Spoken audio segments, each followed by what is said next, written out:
Welcome to another Oklahoma Memo podcast. My name is Ryan Welton, the founder and curator of Oklahoma Memo. And today I am joined by the executive editor of a new newsroom here in Oklahoma. It just debuted this week called Tulsa Flyer. And I'm joined by the executive editor, Gary Lee. Welcome, Gary.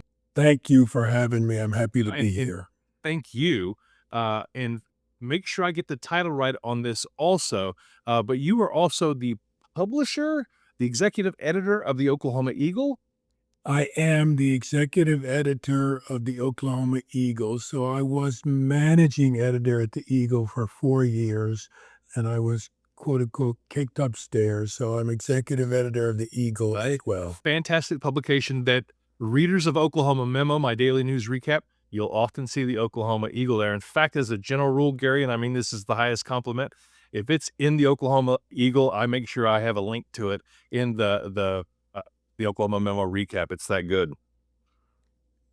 Good to So hear. Tulsa Flyer, it's a new newsroom. It's a new nonprofit newsroom created by the Tulsa Local News Initiative. And there are many that I feature in the Oklahoma Memo, but this is a new one, and Oklahoma is not that big a state. So my first question to you is, how did this come together? What was the idea for another newsroom in the state of Oklahoma? Well, we were born of listening sessions. So a couple of years ago, there was some thinking, there was a question. Were Tulsans getting all the news and information that they wanted or needed in one place? And in order to answer that question, the American Journalism Project, based in DC, whose mission is to start out, get kicked off nonprofit newsrooms across the US, they put together a kind of a study, listening sessions across Tulsa, also looking at existing media in Tulsa and trying to ascertain, do we need a newsroom? Were people already getting what they needed and wanted from existing publications, outlets, or was something else needed? And they concluded that something else was needed and that something else would best be a nonprofit, free to readers and listeners news outlet. And so that's how we got started. So we're born from the voices of the people across Tulsa saying they wanted something different than what they were getting. I think that is a grand opportunity, and I'm really excited about it being free and available to everybody because as we know in the media ecosystem, the problem isn't folks like myself who can afford to pay for some subscriptions. It's all the folks in what they would call the news deserts who need access to just very, very basic journalism. But what, from an editorial perspective, will make the Tulsa Flyer stand out? Have you, has there been a lot of discussion about editorial focuses? Will it be green country only, or will it be the entire state? Yeah, we put a lot of focus and discussion about what we should be, what we should cover. And in my experience, that finding our mission, our voice, and sticking to that is crucial. So we were founded by the Tulsa Local News Initiative, and we're a Tulsa publication. So our intent is to cover news and information for communities across Tulsa County. So that means the city, also the suburbs, a lot of would-be readers in places like Broken Arrow and Jinx and Sand Springs, et cetera. And we don't intend to try to be a state or national newspaper.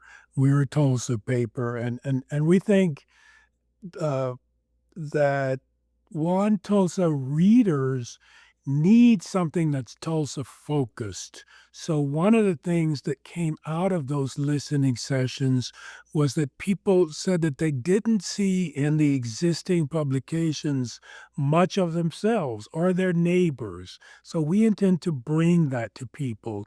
Also, we think that there is enough stuff going on a daily basis around Tulsa. Some of it serious, hard news. Some of it features, some of it news that you can use that we can easily fill a daily publication with that and have a different approach than I think what has been seen mostly in Tulsa, Tulsa news outlets in recent years. It is fascinating and important that you noted that neighbors weren't seeing enough of themselves. Of course, the Oklahoma Eagle and the massive legacy that that publication has is going to be part of Tulsa Flyer.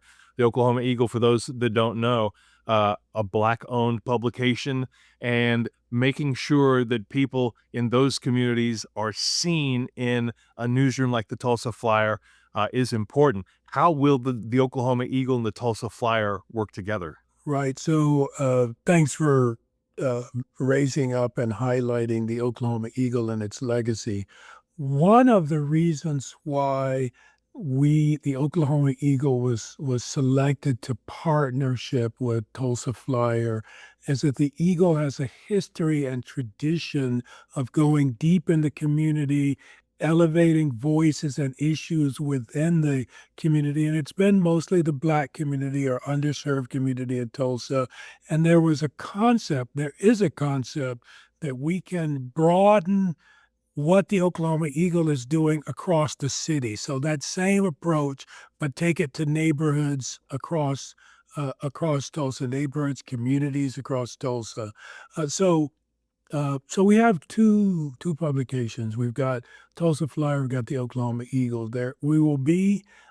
Each will have its own website, but you can tune into them, log into them by using tulsaflyer.org, I think. So you will find when you go there, when we're launching Wednesday, the 15th, you'll find a whole Tulsa Flyer site, and then you can click and you'll see an Oklahoma Eagle site.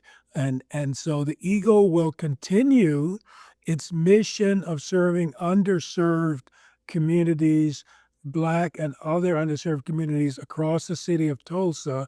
The Tulsa Flyer will carry on with its mission to serve the readers across the city in every neighborhood possible.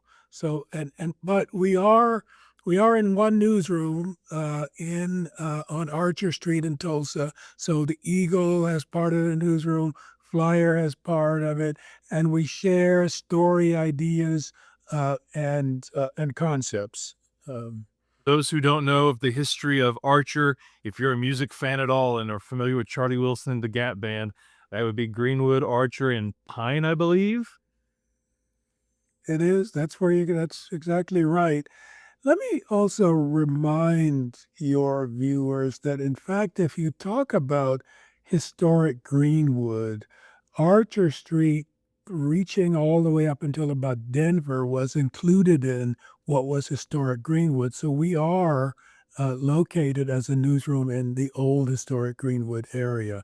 Let me add one other thing since you were kind enough to ask about the Eagle. The Eagle will also continue as a weekly print publication. It was sold before we had subscriptions. We also were offered at Quick Trip and other places for sale. But now that we're nonprofit, it'll be free.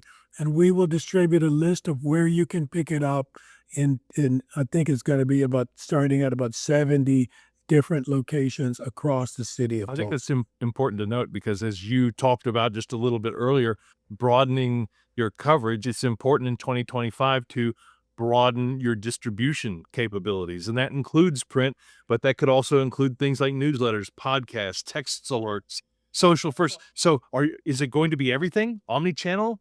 It's going to be most everything that we can. We do have to acknowledge that even though we have some fairly good funding to start out with, that we have budgets and we can't try to be all things for all people. But we will be on social media. We'll be on Facebook. We already are. Instagram. What we want to do, Ryan, is to make what we do as accessible as possible to as many readers, listeners across the city of Tulsa, because we think that there is a vast potential audience. We just have to make it easy for them to get to us and to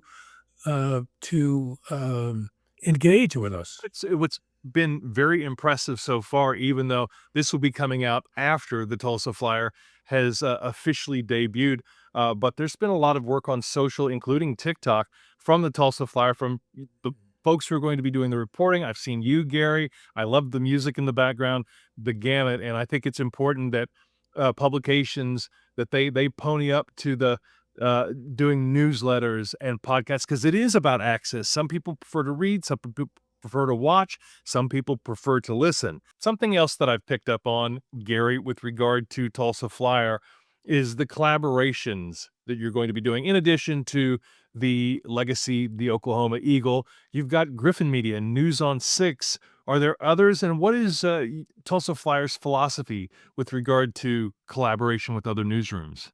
Thank you for that question, Ryan. We determined from the very beginning that the readers across Tulsa would be better served by a partnership of news outlets from across the city that work together rather than trying to compete with each other. So, what we did is we said, okay, there's some great legacy and even newer news outlets in the city that were all doing like really incredibly great stuff. And we didn't want to drive those out of the market. So we said, okay, let's partner with them. And partnering means in many cases sharing news copy. They can run Tulsa Flyer and Eagle copy. We can also run their copy. So we set up very close partnerships with La Semana, the bilingual newspaper serving the Latin community in Tulsa, with the Frontier. Many are familiar with the Frontier's investigative approach to journalism in Tulsa and elsewhere in Oklahoma. Um, KOSU, which has a good tradition of reporting, among other things, on indigenous issues. That's important to us. Focus Black Oklahoma, many people will be familiar with them. And so those are it added to the Flyer and the Oklahoma Eagle. Those are the closest partners. But we also have partnerships with, you mentioned News on Six. We'll be sharing some of their stories. They'll be hopefully sharing some of ours. We have a partnership with Tulsa World. Also, they will some of our stories will appear on that site. And listen, we are for amplifying the great stories across Tulsa that appear in almost any news outlet, and also having them use them. We are lucky to have a really incredible team of reporters and who are already filing some really significant stories and will continue to do so. And we want to make those available to any news outlet in this area that wants to use them. They will also for sure be included in Oklahoma Memo, Gary. I'm almost at 1,000 subscribers now. We're getting really, really close. And so it is literally the reason why I created Oklahoma Memo was to amplify the work of newsrooms across the state and to connect Oklahomans who don't have a lot of time every day to vetted actual journalism. So I love hearing your collaborative approach. Yeah, and in many ways, Ryan, you have forged the path before us. So you're already doing a big part of our own mission. So let's keep working together. Absolutely. Well, one of the things that's so important, I do a little bit of work with Local Media Association, and that organization is all about sustainability. And so when I heard about Tulsa Fire and the Tulsa Local News Initiative, and I heard about the money that was going to be available to help sustain that newsroom, I thought, oh, this is really, really exciting news. But what can you say about the Tulsa Flyers plan for ongoing sustainability and how you see viability financially in a newsroom working 2025 and beyond? I heard an interview the other day with one of the leaders at The Guardian, and they talk about it being sort of a split. some of it would be reader revenue or donations, some of it would be, philanthropic. Is there a recipe or a formula that the Tulsa Local News Initiative and Tulsa Flyer are taking into consideration?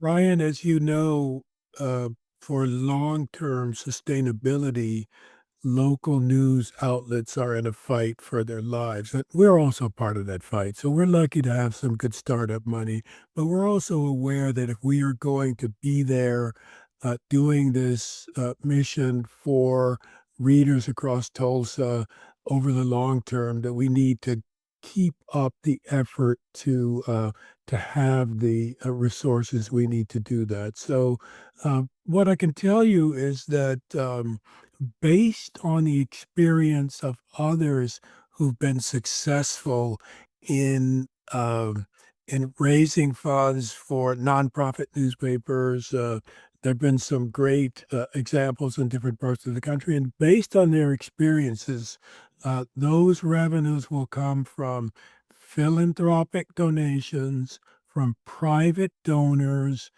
They will also come from readers across the city who just like what we do and want to give donations to us. We've already got some significant donations from various folks across the city, and we'll keep up that effort. But I believe that part of the measure of our success will be how much we will be free to anybody who wants to log in and read what we do.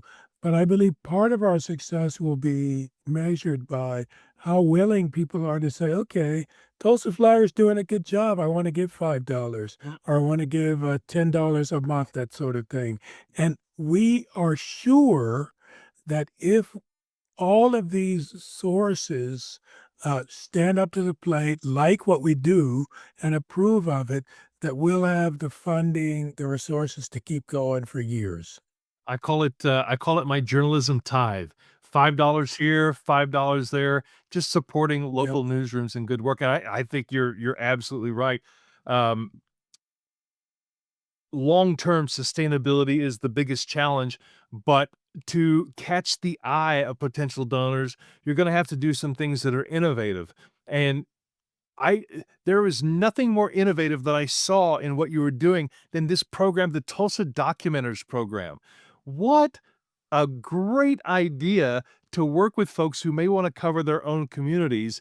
For those who don't know, this to me, it appears to be that you would sort of be deputizing some people to cover meetings here and there, to just, offer broader coverage. What can you say about the Tulsa Documenters program? The documenters of all the various things that we're doing, Ryan, that has taken off on fire and attracted a lot of attention. So we have already signed up, I think, something like 75 individuals from across Tulsa to go to public meetings and write a report, a document of those, and post it so that the general public has access to it. This is a stepped up and I think more organized version of citizen journalists. So it does a couple of things that are really important.